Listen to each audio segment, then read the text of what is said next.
حضرت موسیٰ علیہ السلام فرعون کے دربار میں کھڑے، یہ چاروں جانب دشمن ہی دشمن ہے۔ جادوگر آ گئے، انہوں نے سانپ چھوڑے، حضرت موسیٰ کے ہاتھ میں ڈنڈا تھا۔ حضرت موسیٰ کہتے ہیں یا اللہ کیا کروں؟ تو اللہ تعالیٰ نے فرمایا اپنا عصا پھینک دو۔ کہنا چاہیے چلا کہ یا اللہ ایک ہی تو شے، اتنے سانپ ہے، بچانے کے لیے ڈنڈا ہے وہ پھینک دوں؟ ڈنڈا پھینکا جاتا ہے، سانپ کو دیکھ کر کے قابو کیا جاتا ہے۔ یہ میرا اور آپ کا ذوق ہے نا، لیکن انبیاء کرام کا انداز ملاحظہ کیجئے میرے عزیزو۔ اللہ فرماتے ہیں ڈنڈا اے موسیٰ ڈال دے اپنا عصا۔ پہلے نہیں فرمایا کہ سانپ بن جائے گا، فرمایا بس تو ڈال دے۔ میں اور آپ ہوتے ہیں تو سامنے ہے، ڈنڈا ہاتھ میں ہے، ہم کہیں گے عجیب بات ہے، یہ تو دفاع کی چیز ہے، اسی کو ڈال دوں تو بچوں گا کیسے؟ کہا ڈال دو، تو حضرت موسیٰ نے ڈال دیا۔ کہا میرے رب کا حکم ہے تو میرے لیے بہتر ہی ہوگا۔ اللہ فرماتے ہیں جب موسیٰ نے ڈالا تو میں نے اس ڈنڈے کو، اس عصا کو اژدہا بنا دیا۔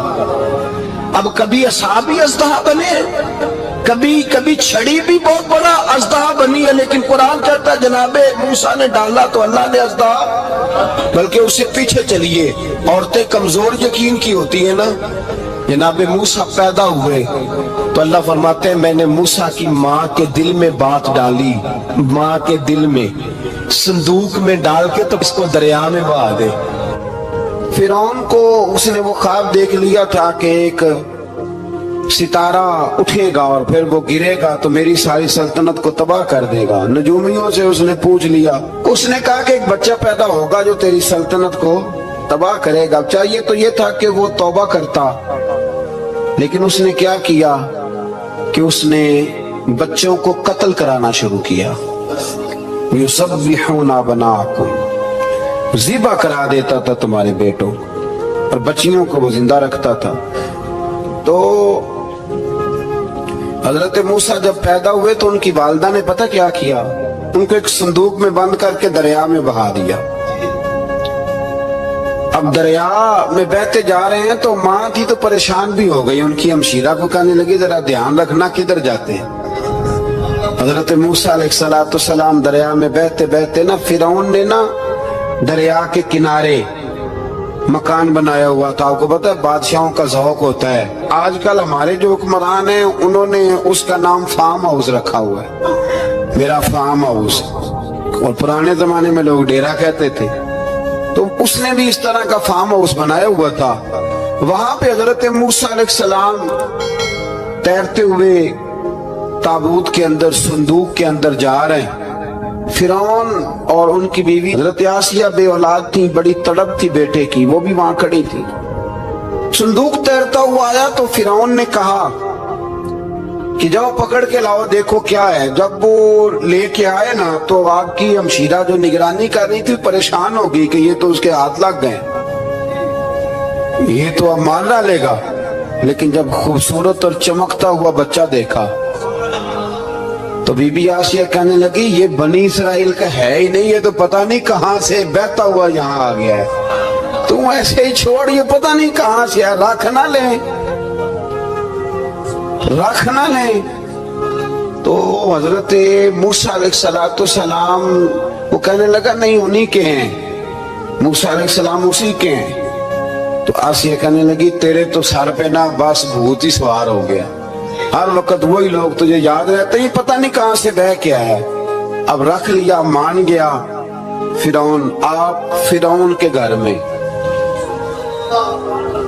جو اس لیے بچے مروا رہا تھا کہ میری سلطنت حضرت موسیٰ پیدا نہ ہو جائے، تو اسی کے گھر میں پرورش پانے لگے، اسی کے گھر میں۔ اب عورتیں منگائیں گئی دودھ پلانے کے لیے، تو حضرت موسیٰ علیہ السلام کسی بی بی کا دودھ نہیں پیتے، تو آپ کی ہمشیرہ نہ وہیں دائیں بائیں گھومتی رہتی۔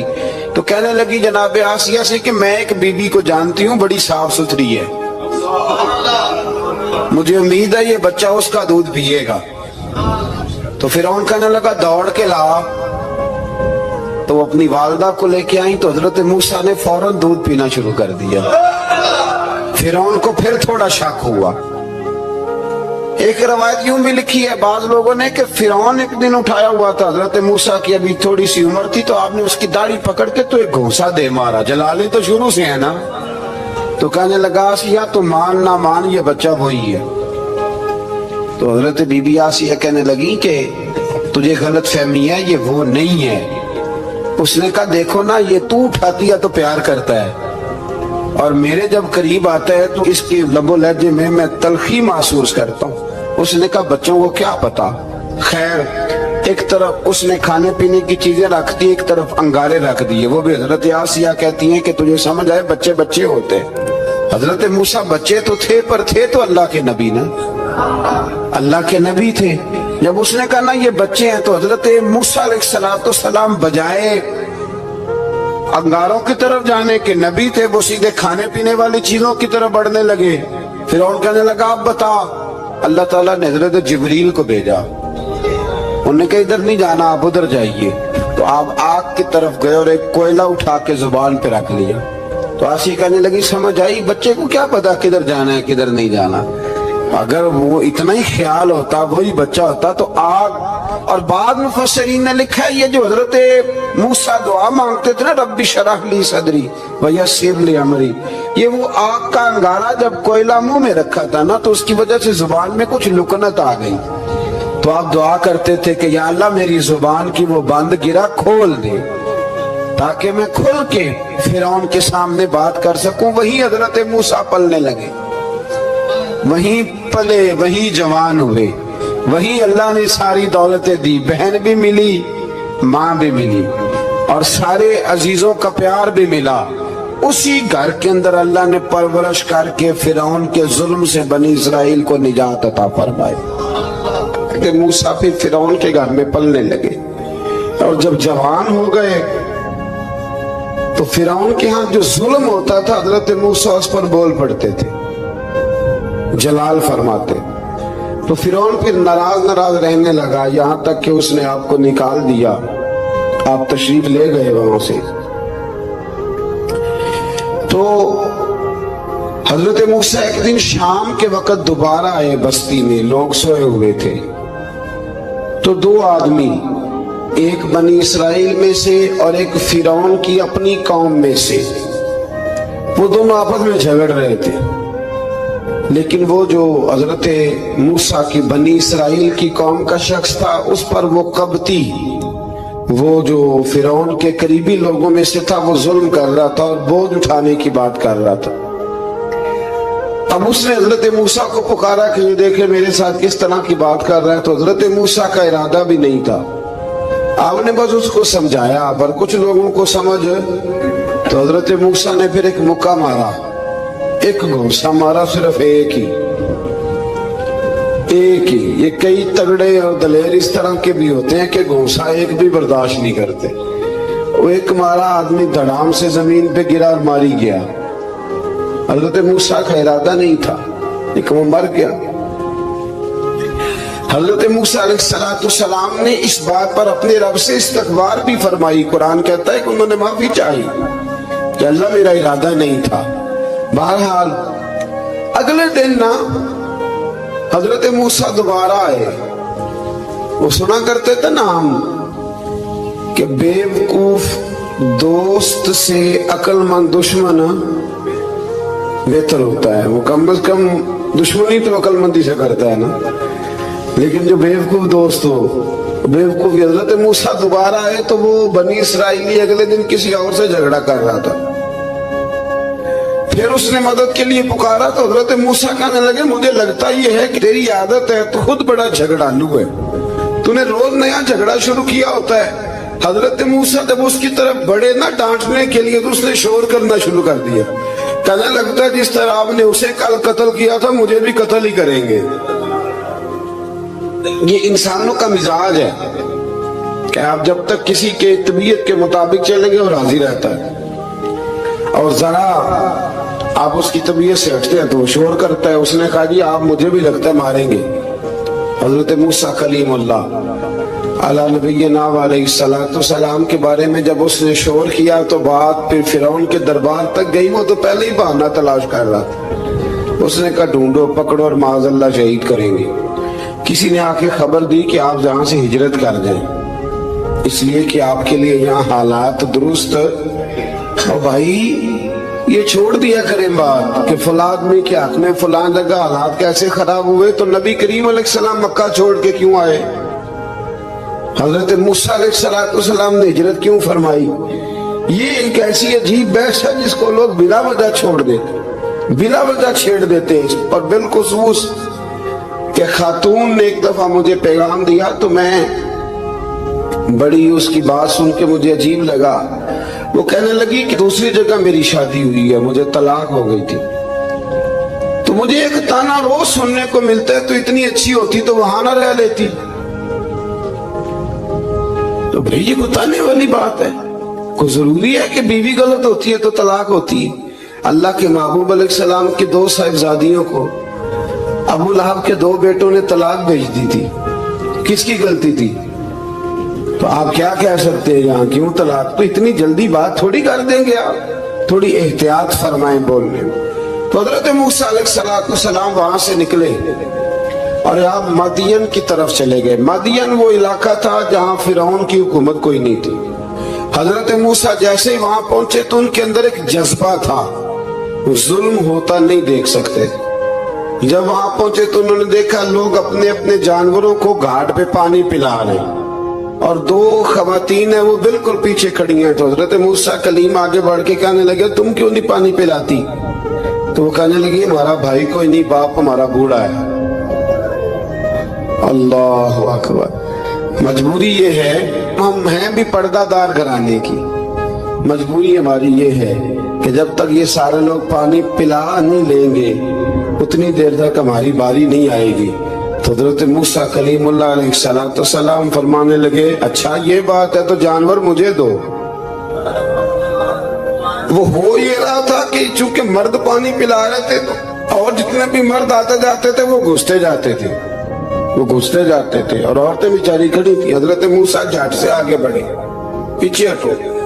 ان 2 خواتین پاک باز عورتوں کے جانوروں کو پانی پلایا اور پھر آپ دوبارہ وہیں بیٹھ گئے۔ وہ بیویاں جلدی جلدی گھر گئیں، جا کے اپنے والد سے کہنے لگی ابا جی کمال ہو گیا، اس بستی میں ایک ایسا آدمی ملا ہے جو عورتوں کی طرف دیکھتا ہے تو نیکی کرنے کے لیے آگے بڑھتا ہے، جو مجبور اور بے کس کے لیے اچھے جذبات رکھتا ہے۔ فرمایا جلدی لاؤ۔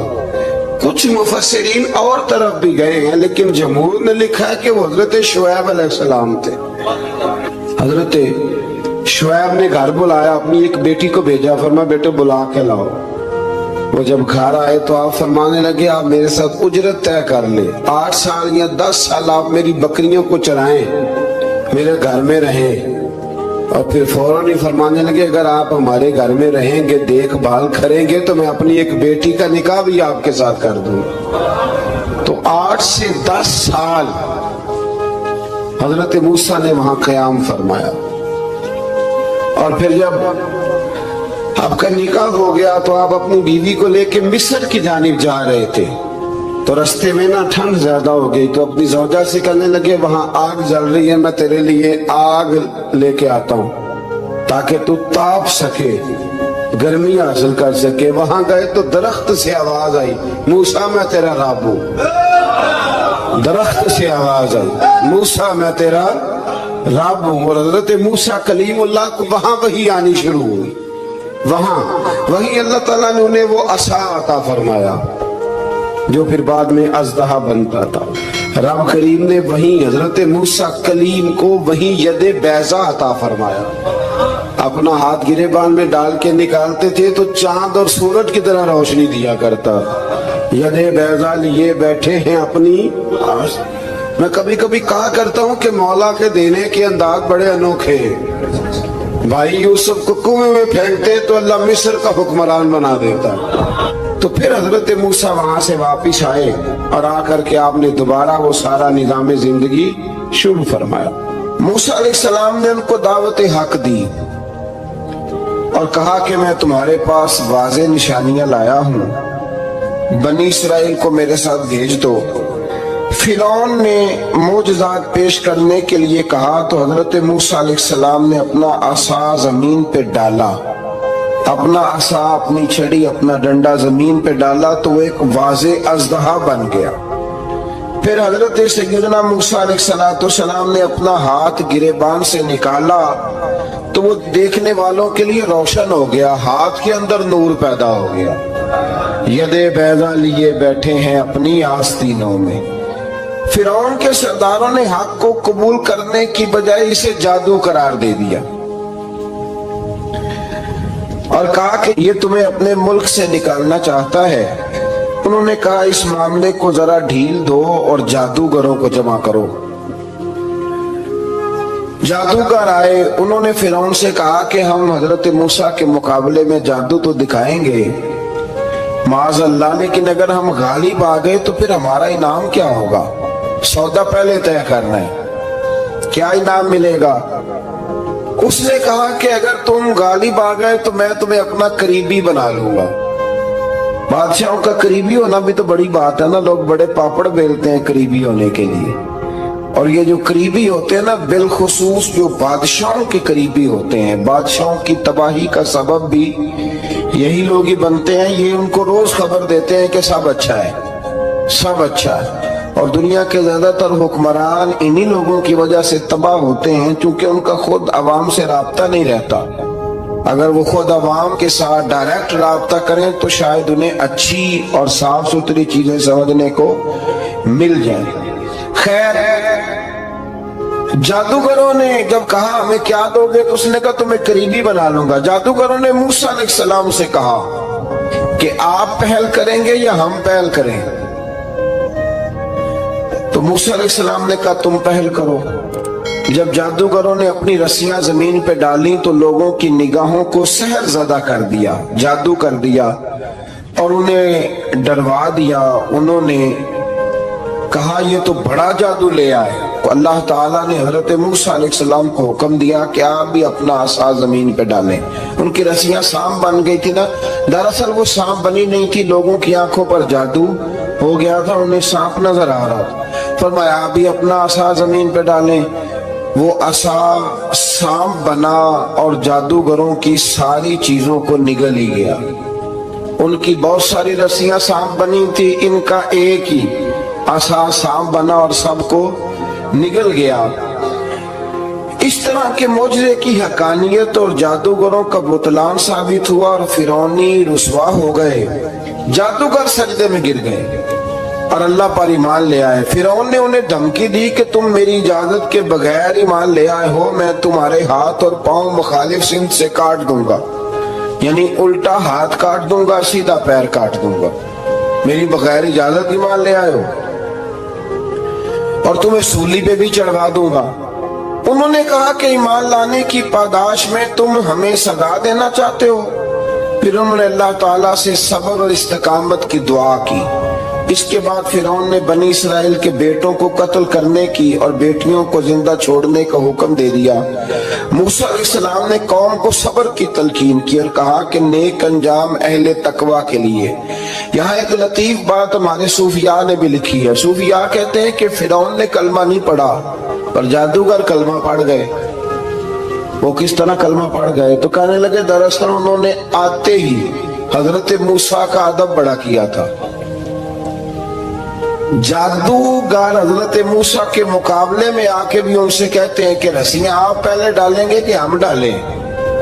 آپ عصا پہلے رکھیں گے کہ ہم رکھیں؟ تو اتنا سا ادب کیا تو رب کریم نے فرمایا جو نبی کا ادب کرے وہ بے ایمان نہیں رہ سکتا، جو نبی کا ادب کرے وہ بے ایمان نہیں رہ سکتا، اور جو نبی کی بے ادبی کرے وہ ایماندار نہیں رہ سکتا۔ ختم ہو گئی بات۔ یہاں ہمارے صوفیاء نے یہ بات لکھی ہے کہ چونکہ انہوں نے آتے ہی کہا تھا کہ آپ پہلے ڈالیں گے یا ہم پہلے ڈالیں، تو حضرت موسیٰ سے انہوں نے پوچھ لیا، نبی کے پوچھے بغیر پہل نہیں کی تو اللہ نے انہیں ایمان کی دولت عطا کر۔ اللہ تعالیٰ نے فرعونیوں پر قحط سالی کا عذاب نازل کیا۔ فرعونیوں کا طریقہ یہ تھا کہ اچھائی کو اپنا کمال گردانتے تھے، کہتے تھے یہ ہماری طرف سے، اور برائی کو معاذ اللہ بدشگونی کے طور پر موسیٰ علیہ السلام کی طرف منسوب کرتے تھے، کہتے تھے معاذ اللہ آپ کی وجہ سے یہ سارا کچھ ہو رہا ہے۔ ہوتے نا نہیں کہتے جب سے میں وہاں گیا ہوں تب سے، ہمارے بزرگ ایک لطیفہ بھی سنایا کرتے تھے کہ کسی زمیندار نے نماز پڑھنی شروع کی تھی تو اس کے جانور مرنے شروع ہو گئے۔ اب لوگ سمجھتے ہیں کہ معاذ اللہ شاید یہ کسی بزرگ کے سبب سے ایسا ہے، حالانکہ یہ تو اللہ کی طرف سے آزمائش ہوتی ہے، اس کی حکمتیں ہوتی ہیں۔ اللہ تبارک و تعالیٰ نے ان پر عذاب کیا نازل کیا؟ آیت نمبر 130 اور 143 کا بھی آپ سورہ اعراف کی پڑھیں تو اللہ تعالیٰ نے ان پر ٹڈیوں کا، جموں کا، مینڈکوں کا اور خون کا عذاب نازل کیا۔ یہ کس قسم کا عذاب ہے؟ جمعے پڑ گئے، ٹڈیاں آ گئی، یہ اللہ نے عذاب نازل کیا۔ جب وہ عذاب میں مبتلا ہوئے تو موسیٰ علیہ السلام سے کہا کہ آپ اللہ سے دعا کریں کہ ہم سے یہ عذاب ٹل جائے، اگر ایسا ہوا تو ہم ایمان لے آئیں گے، بنی اسرائیل کو بھی آزاد کر دیں گے۔ لیکن موسیٰ علیہ السلام کی دعا کے نتیجے میں جب عذاب ٹل جانے کے بعد فرعونی پھر اپنے وعدے سے پھر گئے۔ بنو قریظہ والوں نے بھی کئی دفعہ حضور سے وعدے کیے پر اپنے وعدوں پر قائم۔ ایک بات آپ سے یہاں روک کے عرض کر دوں، ہم بھی کئی دفعہ کہتے ہیں ذرا بریک کبھی گاڑی کی نہیں نہ لگتی تو ہم ارادہ کرتے ہیں کہ آج سے نماز شروع کر دینی، ذرا طبیعت زیادہ لیل ہوتی ہے تو ارادہ کرتے ہیں نا کہ بھئی آج کے بعد ہم نے نیک، پھر کیا ہوتا ہے شفا ہو گئی تو چھٹی ہو گئی۔ یہ طریقہ درست نہیں، یہ تو کفار کا طریقہ بیان کیا نا قرآن پاک نے۔ یہاں فرمایا جب اللہ تبارک و تعالیٰ نے انہیں نجات دے دی تو اپنے وعدے سے مکر گئے، تو پھر اللہ تبارک و تعالیٰ نے بنی اسرائیل کو سمندر پار کر کے ایسی قوم کے پاس پہنچا دیا جو بتوں کی پرستش کرتی تھی۔ وہ تو بچ گئے لیکن فرعونی سارے دریا کے اندر غرق ہو گئے۔ حضرت موسیٰ علیہ السلام سے کہنے لگے کہ ہمارے لیے بھی ایک خدا بنا دیجئے۔ حضرت موسیٰ علیہ السلام نے فرمایا بت پرستی کرنے والے جاہل ہیں۔ یہ بت پرست قوم کے پاس جب گئے نا بنی اسرائیل والے، بت پوجتے ہوئے دیکھا تو کہنے لگے ہمارے لیے بھی سامنے بنا کے رکھ دو۔ فرمایا یہ تو جاہل ہے، تم انہیں دیکھ کے اثر قبول کر رہے ہو، اور اپنی جاہلیت کے باعث یہ ہلاک ہونے والے بھی ہیں۔ پھر اللہ تعالیٰ نے بنی اسرائیل پر اپنی نعمتوں کا ذکر فرمایا، اور موسیٰ علیہ السلام نے اپنی قوم میں ہارون علیہ السلام کو اپنا جانشین فرمایا اور کوہ طور پر تشریف لے گئے۔ اللہ نے فرمایا وہاں آ جائیں، میں آپ کو تورات عطا کرتا ہوں۔ 40 دن کا یہ عرصہ تھا۔ موسیٰ علیہ السلام نے وہاں پہ جا کے، وہ سارا واقعہ بھی انہی آیات میں ہے کہ حضرت موسیٰ نے عرض کیا تھا کہ رب ارنی، یا اللہ میں تجھے دیکھنا چاہتا ہوں، تو فرمایا لن ترانی، تو نہیں دیکھ سکتا۔ وہ بھی یہاں اللہ نے ذکر فرمایا۔ پھر اللہ تعالیٰ نے اپنی ایک تجلی جب کوہ طور پہ ڈالی تو حضرت موسیٰ علیہ السلام تاب نہ لا سکے اور بے ہوش ہو گئے، اور پہاڑ بھی ریزہ ریزہ ہو گیا۔ اس کا ذکر بھی اللہ نے انہی آیات میں فرمایا۔ آیت نمبر 144 سے 155 تک حضرت موسیٰ علیہ السلام کو رسالت عطا کرنے، کلیم اللہ کا منصب عطا کرنے، تورات عطا کرنے کا ذکر ہے۔ آگے چل کے بتایا کہ جو متکبر لوگ ہیں نا، وہ آیات الہیہ سے منہ پھیرتے، اور جو لوگ اللہ کی آیات اور قیامت کو جھٹلاتے ہیں ان کے اعمال باطل ہیں۔ پھر موسیٰ علیہ السلام کے کوہ طور پر قیام کے عرصے میں بنی اسرائیل کے زیورات سے بچڑا بنا کر اسے معبود بنانے کا ذکر ہے۔ ان میں ایک جادوگر تھا سامری، سنا ہے سلالہ میں اس کی قبر ہے۔ حضرت موسیٰ کوہ طور پہ چلے گئے تو اس نے پیچھے سے نا سونے کا ایک بچڑا بنا لیا، اس میں سونے کی تاریں اس کے منہ میں لگائیں، ہوا چلتی تھی تو بجتی تھی۔ اتنے کمزور عقیدے کی یہ قوم تھی کہ انہوں نے فٹافٹ ماننا شروع کر لی، فٹافٹ ماننا، کہنے لگے یہ ٹھیک ہے۔ چنانچہ موسیٰ علیہ السلام جب واپس آئے تو قوم پر غصے اور افسوس کا اظہار فرمایا اور کہا میرے پیچھے تم نے ایسا برا کام کیا ہے۔ انہوں نے تورات کی تختیاں بھی زمین پہ ڈالی اور اپنے بھائی ہارون علیہ السلام کا سر پکڑ کے اس سے جواب طلبی کی۔ انہوں نے کہا اے میرے ماں جائے، بڑے خوبصورت لفظ ہے قرآن پاک، اے میرے ماں جائے، اے میرے بھائی، قوم نے مجھے بے بس کر دیا اور قریب تھا کہ یہ مجھے قتل بھی کر دیتے۔ اب آپ مجھ پر سختی کر کے دشمنوں کو ہنسنے کا موقع نہ دیں۔